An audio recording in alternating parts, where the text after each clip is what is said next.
Overall. Other than I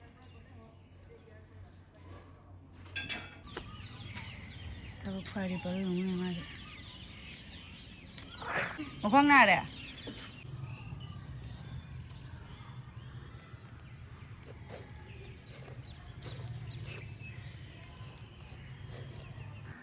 Hi ma'am, Litchi matam Litchi matam yoramina ko matam nina market Litchi padana lai ando aise Paru school lagi lauru bane aduga Litchi se ure Paru na su chaningi mar ado de laubira pek sigi mapun simna lupa nifu bi ando Paru hai chakare jo cheranga se mana ga pai dange sum hai dan harau dan aduga Ojiti umurok se market ta phajana wai chai re hai ta lupa kya pi ke khangde mamang da di chahum da lau gi bu da gi di lau dri ando adi umurok yon da ba amta le tare ba ne cha khai le re umurok ta ayo ngasi di bazar no me ne yum ja ka sen umit ki bazar oi ba gi ko kano taure adi yam chau de ba ngasi gi di bazar aduga koi Paru kanna wakali ma tiffin cha phangudre mayam na loina mun gare ngasai je tiffin ja ina pizza gi type du maina tan dane ata gi tan da koi gi mozzarella cheese to hapa ga tawra pi gi bane ba ina piska ka nipan ge piska khiba adu ma ani khatang chaure te loi mun gare sini adu Paru ire thokpi raga ma gi chak ni koi mosori chamthong thong jan mane ne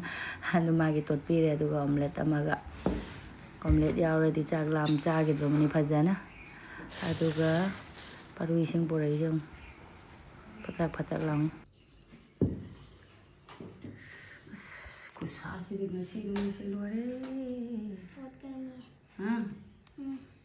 bukan pak mandana tare ni Paru na gitu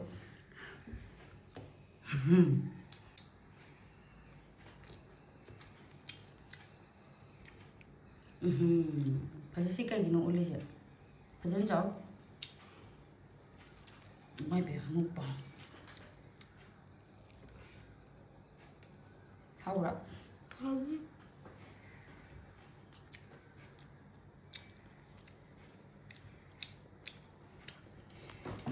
khusa ini kali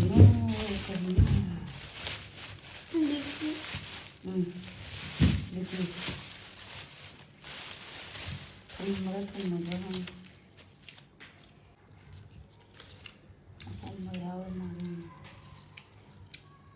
Goood ga kain ki pijai je de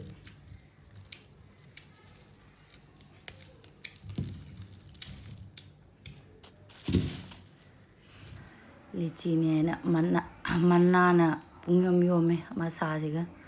ain thadalaga thamge to ko wai chin bagi manna ga masa siga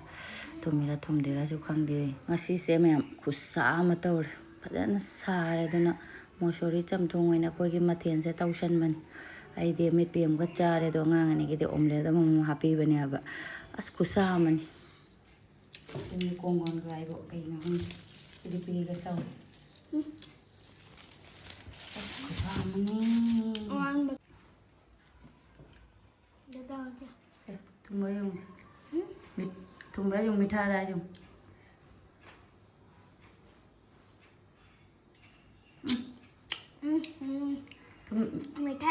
hả ngak ti hai aduga machin na mitha su hai ai ya mai ge Paru da tamma ga kana roi doi Paru da te sang na ga mai di sin me pa mai na dum cha yung sin tak tau le thum de si de cha wa se Paru na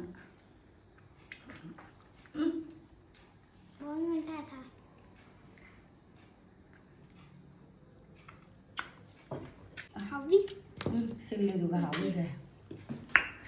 sille dada yung thamam yung tiffin box da water bottle tuition cha khare dada ya dada ka mami la ni pu manga tarak pada du ya dada ko tiffin mein kya diya ha dada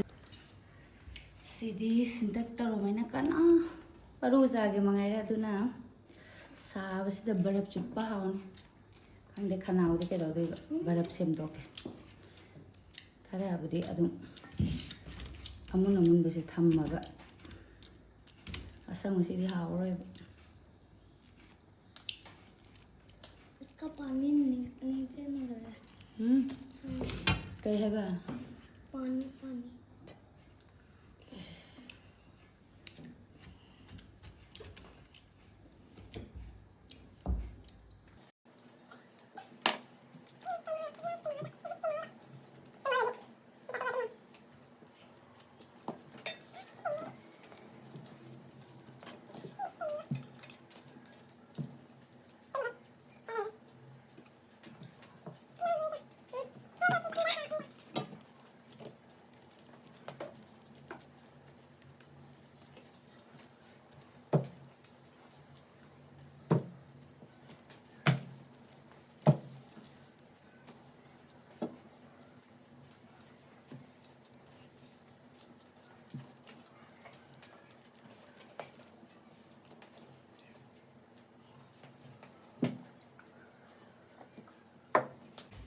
ꯑꯁ ꯂꯤꯛꯈ꯭ꯔꯦꯗ ꯑꯩꯈꯣꯏ ꯄꯔꯨꯛ ꯁꯤ ꯀꯔꯤꯅꯦ ꯍꯥꯏꯕꯁꯦ ꯍꯥꯏꯔꯛꯄ kite ꯀꯥꯏꯅꯦ 5 10ꯗ 5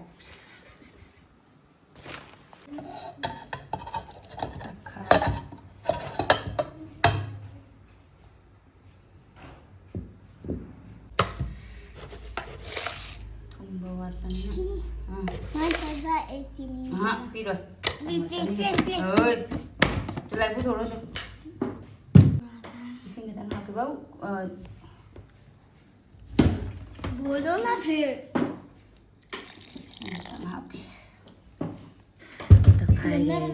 ममांग watermelon की तौबदुसुको ma'am अदुम हाव सागलकानदि अदुम अहिंगबजे चुकनिंगबको अदो कीबदि कीजबम खनाव नागदराइन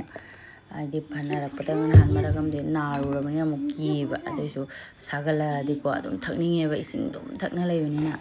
कितने मजा आ रहे हैं नंग तुमरदा थोड़ा सा पिला दो के हाय थोड़ा पिला दो क्या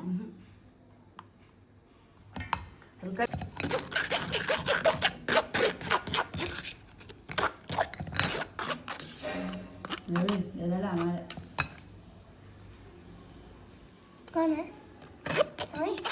कौन है कैमरामैन से हम नो में कैमरामैन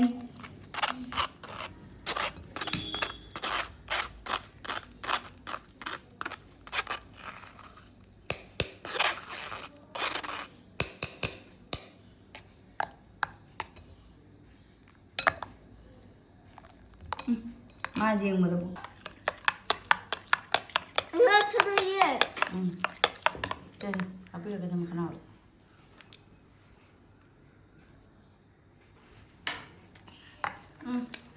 सिले बने मिर्ची का खाली है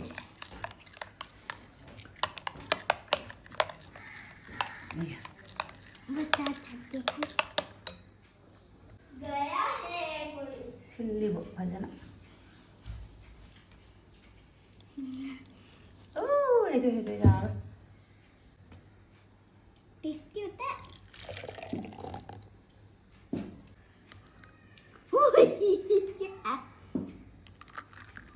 आधा हो जाएगा तो मेरे को दे रहा पीऊंगा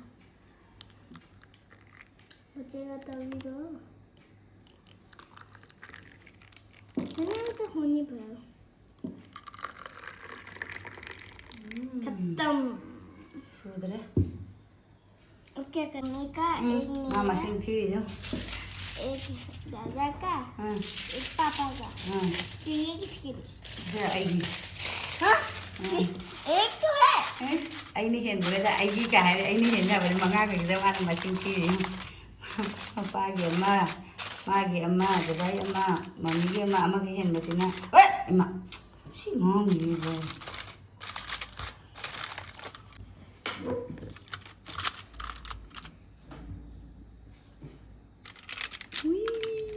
open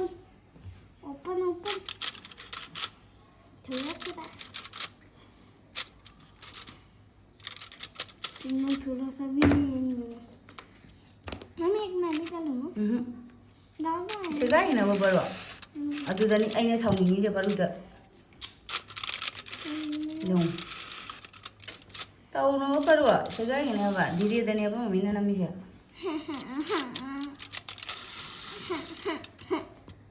Dua siat lau waktu ini. Nah, ada. Am 10 घंटा और इसका Nengok no aduh jauh. ये फाड़ दे दे ये आया Freezer dah thamjalage aduga ngasi di chararo ngasi dinam leijarane hayang moi school lai halaga oina punna chaminarani adi lichi se yamdamina koi ki ngolda manga khatang ne challis manga khatang oireba ado aina nahan online de yengoda adusu yam lawningi hayang oina lawtho chani sina lichi mapu sina haji pothalos ai ngasai na te de singarang de sembani sidi thamjalamba ni yende myam chara hawrokba ko ado thadu ke do ni su chang loi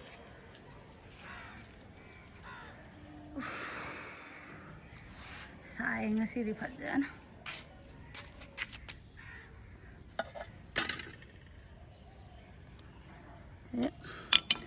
yende myam ma kanghara mare khallaga myam chong thore hoji saragi charana ta macha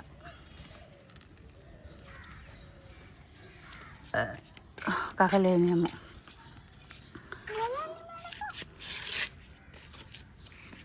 napi jo kanana singi no kai paru na singi ba natra khara chaw chaw yenga phuye macha mayam am su le khara chawra ga phuani macha si de tatkidran ki bas khusa si de kaino amamam ta thabna phadira kaino phajana hauna bagi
aidi khalurabane gi yende mamta leitarena adubo dum nong churo mai maru ta hawbana mai am chongthore ise adu bora mari dadi thare aduga sisina khoi gi aina hijang na pi mapu marang kai ke balti je da dum hapa thambado ani nong chuba khotpa magi chu mahi se am thokcha basina se mai sina dum haijan mane na mokong asli yenam galoina kangne da isi nong makatang fajana nong sa sare de ba ising hai hawdra di lore dum kangne singse manam de nam thiba ko ada poate phai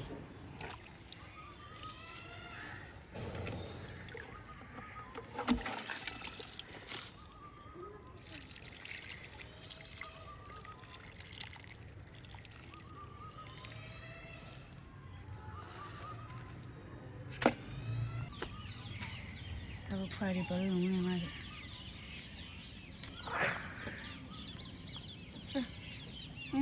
Mukong na ada. Sonula station dagi. Aina paru school lau chan matam da sat kare pung mari da hojek se pung manga kare hele. Ado le sonu station dagi. Pung hang do mi yung ngon jalan jalan. Andak ti sab ne hele sing se chai ba wa le gi na han dom chaw im bombe chalam dai da aina hab ke ba yenam dunia iwang katar yenam marak se dawa phati go mayang ba ton sina pambi sina dam hawgolei ba ꯐꯨꯛꯇꯣꯛꯄꯁꯨ ꯄꯥꯝꯃꯨꯕ ꯑꯗꯨꯒ ꯏꯁꯤꯡ ꯈꯔ ꯈꯔ ꯆꯥꯏꯕꯤꯔꯅꯤ ꯑꯗꯨꯒ ꯀꯨꯝꯈ꯭ꯔꯅꯤ ꯑꯩ tomato ꯃꯁꯛ ꯐꯖꯕ ꯁꯤꯒꯤ ꯄꯥꯝꯕꯤꯁꯤ ꯃꯥ ꯑꯆꯧꯕ ꯄꯠꯇ ꯄꯥꯜꯂꯦꯕꯀꯣ ꯃꯃꯥꯡꯗ ꯌꯦꯅꯝ ꯃꯔꯛꯇ ꯍꯧꯗꯨꯗꯤ ꯑꯄꯤꯛ ꯑꯄꯤꯛꯄꯅꯤ ꯑꯗꯨꯒ ꯁꯤꯒꯤꯗꯒꯤ ꯈꯔꯗꯤ ꯆꯥꯈ꯭ꯔꯦ ꯁꯤꯒꯤ ꯄꯥꯝꯕꯤꯁꯤꯗꯒꯤ ꯑꯗꯣ ꯀꯪꯁꯤꯜꯂꯛꯑꯦ ꯄꯥꯝꯕꯤꯁꯤ ꯏꯁꯤꯡ ꯆꯥꯏꯕꯤꯗꯕꯒꯤ ꯈꯔꯗꯤ ꯄꯥꯜꯂꯦ ꯑꯗꯨꯒ ꯁꯣꯅꯣ ꯙꯨꯞ ꯊꯥꯔꯝꯃꯦ ꯁꯟꯗꯥ ꯇꯥꯔꯕꯅꯤꯅ ꯁꯟꯗꯥꯉꯩꯗꯤ ꯃꯉꯣꯟꯗ ꯑꯩꯅ ꯇ꯭ꯌꯨꯁꯟꯗꯒꯤ ꯍꯜꯂꯒꯀꯣ ꯃꯥ ꯏꯔꯨꯊꯣꯛꯈ꯭ꯔꯦ ꯑꯗꯨꯒ ꯁꯥꯕꯅꯤꯅ ꯌꯦꯡꯉꯨ ꯙꯨꯞ ꯊꯥꯔꯤꯉꯩꯗ ꯐꯦꯟꯁꯨ ꯊꯥꯕ ꯌꯥꯗꯕꯅꯤꯅ ꯍꯨꯃꯥꯡꯅ ꯃꯔꯛꯗꯤ ꯙꯨꯞ ꯊꯥ ꯂꯣꯏꯔꯦ ꯑꯗꯨꯒ ꯋꯥꯇꯔꯃꯦꯂꯟ ꯈꯔ ꯂꯩ ꯃꯣꯏ ꯑꯅꯤꯒꯤ ꯁꯟꯗꯥꯒꯤ ꯑꯗꯨꯒ ꯄꯥꯔꯨꯁꯦ ꯍꯌꯦꯡ ꯑꯁꯥꯃꯤꯁꯀꯤ ꯇꯦꯁ ꯂꯩ ꯑꯗꯨꯅ ꯃꯥꯒꯤ ꯉꯥꯏꯍꯥꯛ ꯇꯥꯛꯄꯤꯔꯅꯤ Kolo, kolo ball, bolo ball, tali bisa, tali bisa. Togo, mami togo kaya, togo. ꯑꯗꯨꯒ ꯃꯌꯥꯝ ꯉꯁꯤꯁꯤꯅ ꯅꯦꯛꯁ ꯗꯦ ꯑꯣꯏꯔꯦꯀꯣ ꯃꯊꯪ ꯅꯨꯃꯤꯠꯅꯤ ꯑꯩ ꯉꯁꯤ ꯁꯪꯒꯣꯜꯁꯦꯟꯅꯤꯀꯣ ꯑꯗ ꯃꯅꯝ ꯅꯝꯃꯤ ꯌꯦꯡꯉꯨ ꯁꯤꯁꯦ ꯇꯦꯁ ꯇꯧꯔꯒꯦ ꯌꯦꯡꯉꯁꯤ ꯐꯝꯃꯕ ꯐꯝꯗ꯭ꯔꯕ ꯍꯥꯏꯗꯣ ꯁꯣꯅꯨꯅ ꯑꯥꯏꯁ ꯄꯨꯊꯣꯔꯛꯑꯦ ꯑꯗꯨꯒ ꯁꯤꯅ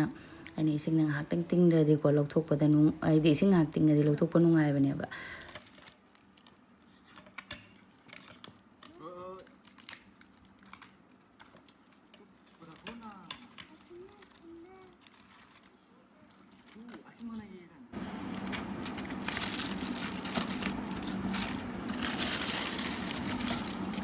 Ya.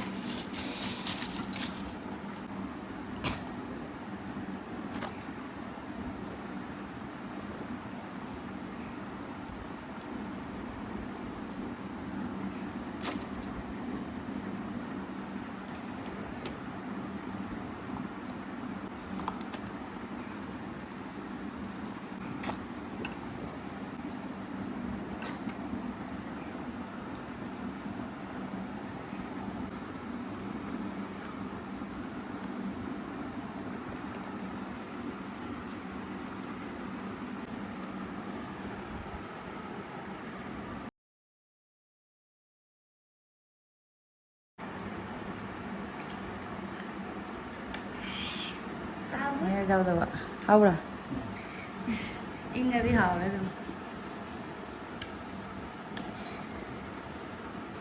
ꯊꯨꯝꯕ꯭ꯔꯥ